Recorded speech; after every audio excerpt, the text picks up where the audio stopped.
Tartanka adag ee qoobka ciyaarka geela oo la qabtay iyo tababar adag oo la marsiiyay geela ka hor inta aan tartanka la keenin iyo muusigyo u gaar ah oo geelan ku dheelo marka uu maqlana uu qoobka ciyaar aan caadi ahayn soo bandhigayo.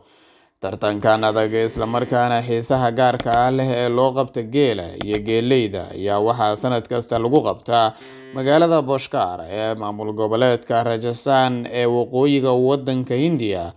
Tartankaasi xiisaha leh oo ay kasoo qayb galaan kumanaan qof oo ka qaybgalayaal iyo daawadayaalba isugu jiraan. Tartanka qoobka ciyaarka geela lagu tartansiinayo oo ah mid aad xiiso u leh ayaa waxaa qasab ah kaliya in geela tababar lasoo marsiiyo oo uu ciyaari karo. Waana tartan si sanadle ah loo qabto oo abaalmarino qaali ah lagu bixiyo, sida kaalmaha hore lagu kala guuleystana la isku abaalmariyo. Geela tartankan laga qaybgelinayo ayaa lasoo marsiiyaa marxalado kala duwan, sida in qoobka ciyaarka lasoo baro iyadoo muusig u gaar ah lagu tababarayo si markii uu maqlaba uu qoobka ciyaarka u bilaabo. Ilaa iyo dhowr nuuc oo qoobka ciyaar ah ayaana lasoo baraa ka hor inta aan tartanka la gaarin. Sidoo kale geela ayaa laga soo jaraa qaybo ka mid ah dhogortiisa si loo qurxiyo. Cilaan ayaa sidoo kale loo mariyaa si uu geela kale kaga qurxoonaado, waxaana sidoo kale taasi u dheer sharaxaad looga dhigayo ubaxyo iyo waxyaabo kale oo dadka soo jiidan kara si uu geelaasi u guuleysto.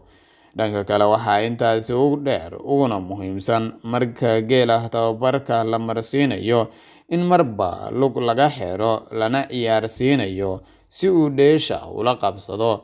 Mararka qaar ayaana labada lugood ee hore loogu qaadaa oo kor loo geeyaa, marna waaba uu seexdaa oo qoobka ciyaaro noocyo kala duwan ah ayuu geelan soo bandhigaa iyadoo tartanka ay qayb ka noqonayso.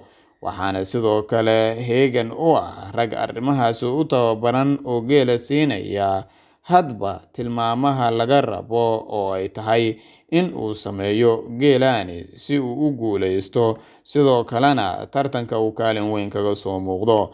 Sanadkan oo tartanku aad xiiso u lahaa ayaa waxaa ka qayb galay tartankan qoobka ciyaarka geela heesaha ku dheelaya ama muusigan ku ciyaaraya, waxaana kaalmaha ugu horeeya ku guuleystay 10kii geel ee ugu dheesha wanaagsanayeen uguna qurxoonayeen ee goobta la keenay.